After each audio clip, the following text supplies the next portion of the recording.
अस्सलाम वालेकुम, मिस कवल शाह आपके साथ हैं। आज हम मैथ की वर्कबुक में पेज नंबर 59 करेंगे।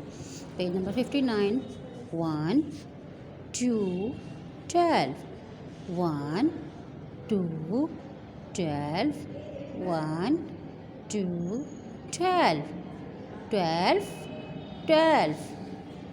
Now write the number 12. 1 2 12. ऊपर से नीचे की जानिब आपने एक सीधी लाइन लगाएंगे 1, फिर इस तरह से आपने कर्व बनाते हुए नीचे लाएंगे और यहाँ से आपने स्लिपिंग लाइन 2 1 2 12 1 2 12। इसी तरह से आपने सब ट्रेस करना है और यहाँ पे आप खुद लिखेंगे इसी तरीके से सेम 1 2 12 1 2 12 1 2 12 1 2 12 1 2 12 1 2 12।